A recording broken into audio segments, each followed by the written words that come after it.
In this lecture, we will learn about and study the Gaussian mean filter, also called the Gaussian kernel filter.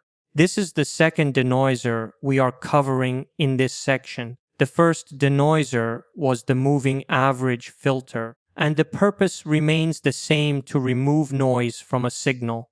This time, however, we will use a Gaussian mean filter, which works differently from the moving average filter.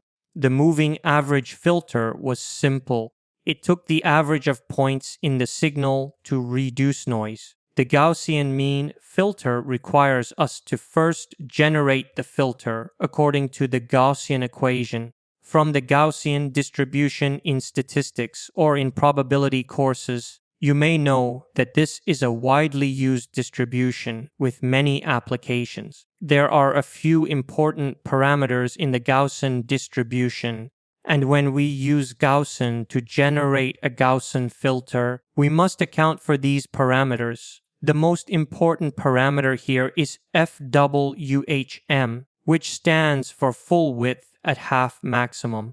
This parameter controls the width or spread of the Gaussian distribution, or in our case, the Gaussian filter. The spread of the Gaussian filter we generate depends on this full width half maximum parameter. This parameter is approximately 2.4 times the standard deviation. While standard deviation and variance are commonly discussed in Gaussian distributions, here in Gaussian filtering, we focus on a FWHM rather than standard deviation or variance. We use this equation to generate the Gaussian kernel. In the previous lecture, when we applied the moving average filter, we did not generate a kernel using an equation. It was more descriptive. Here, we explicitly generate the kernel and then slide it over the noisy signal, just like in convolution. This Gaussian filter, or Gaussian kernel, is created using an exponential function. The exponent includes a constant, -4, and a natural logarithm of 2. We also include a time vector squared, and we divide by the square of the full width half maximum parameter.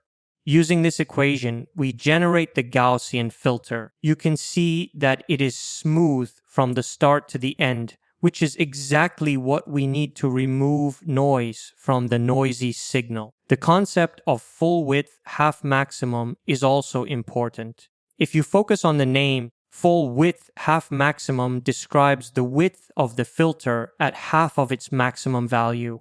The maximum value of the filter, according to the scale, is slightly above 0.03. Half of that maximum is used to determine the width of the filter, which is called the full width at half maximum. This orange line shows the spread of the filter or kernel, and the line at half the maximum value indicates the full width half maximum. At the half value, it shows the full width. Now, this is our noisy signal. We have generated the noisy signal, which is the same signal used for the moving average filter from 0 to 3 seconds. Here, we are also addressing an important issue that we left during the discussion of the moving average filter, which is the edge effect. If you remember, during filtering, there were edges that were not properly handled. Now, we need to take care of these edges. To do this, we increase the length of the noisy signal by zero padding. You may recall the concept of zero padding from the convolution section, where we increased the length of a signal by padding with zeros. Here, the green line at zero magnitude shows the zero padding of the noisy signal. First, we will use this zero padded noisy signal for filtering, and later we will clip the edges to get the filtered signal from 0 to 3 seconds. Now, we have filtered the signal using a Gaussian mean filter of order 100. This is the filtered signal shown in red. You can see that it extends slightly beyond 3 seconds and also starts before 0. Our requirement is to get the filtered signal equal in length to the original noisy signal, which is from 0 to 3 seconds. Therefore, we chop off the edges at the start and at the end. We do not need to chop off the noisy signal. Our focus is the red signal, which is the smooth version of the noisy signal. Now, you can see that the clipped filtered signal has no edge effect. Previously, with the moving average filter, the edges showed the edge effect, especially at the end where there was a small spike of noise. That was because the filter could not fully average the last samples.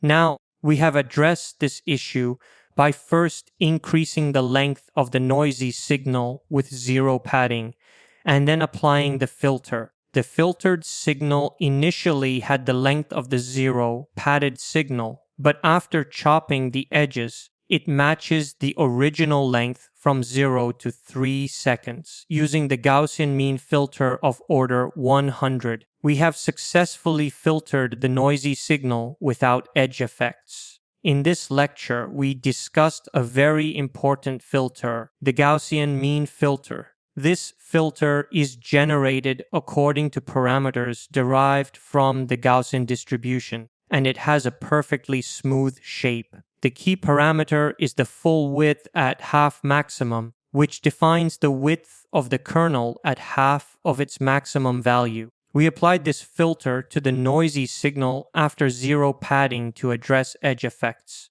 Finally, we clipped the edges to obtain a filtered signal that matches the original length from 0 to 3 seconds. This is our final clipped filtered signal. In the next lecture, we will implement the Gaussian filter in Python.